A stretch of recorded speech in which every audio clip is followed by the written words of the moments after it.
Hey Trail Riders, welcome back to the Daily Ride. I hope you guys are doing well. Today we're going to be talking about an infectious faith.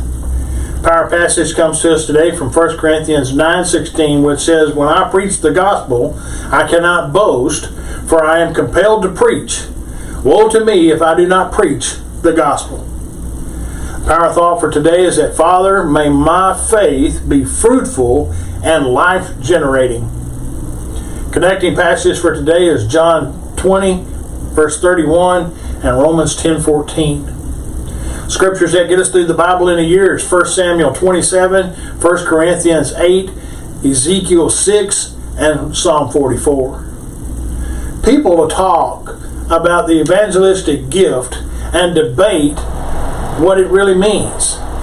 Simply put, the evangelistic gift is an infectious faith. To enthuse others, we must be enthused ourselves. There are people who could describe as unbelieving believers. They are sound in doctrine, but they have no trust. They preach what they call the gospel, but it is lifeless. When a man describes the beauty of a lovely girl, he can do so quite clinically.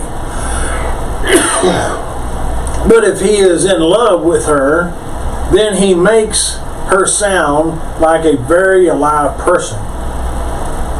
Preaching must in itself be a believing act, fully reliant upon God. The truth of Christ is the seed we must sow.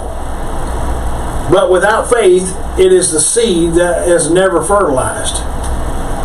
The gospel won't germinate, spring up, blossom, or produce fruit unless it is preached with faith.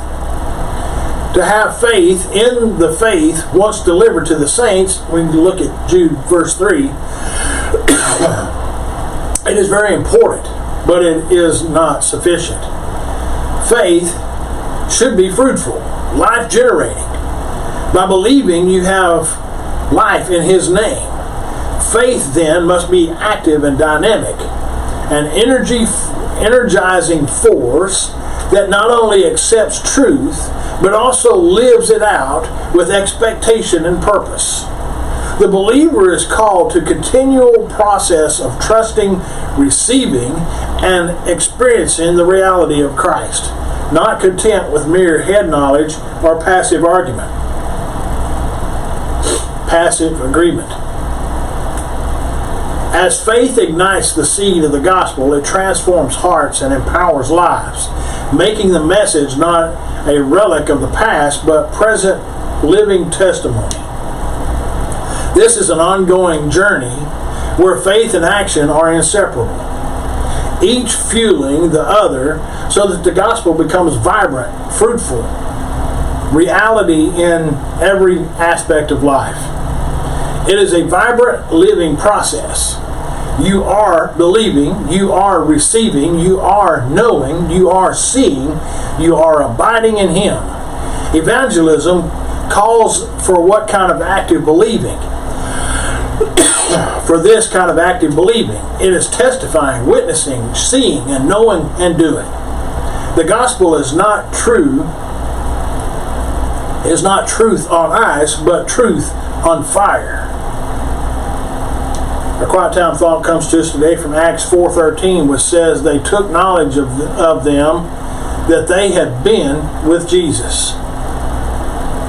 Spurgeon had this to say about this passage. A Christian should be a striking likeness of Jesus Christ. You have read lives of Christ beautifully and eloquently written. But the best life of Christ is His living biography, written out in the words and actions of His people. If we were what we profess to be and what we should be, we would be pictures of Jesus. Yea, such striking likeness of Him that the world would not have to hold us up by the hour together and say, well, it seems somewhat of a likeness, but they would when they once held or beheld us, exclaim, "He has been with Jesus. He has been taught of him. He is like him. He has caught the very idea of the holy man of Nazareth, and he works it out in his life and everyday actions." God bless you guys. I hope you'll continually follow me here on the Daily Ride, and I'll see you on the next trail ride.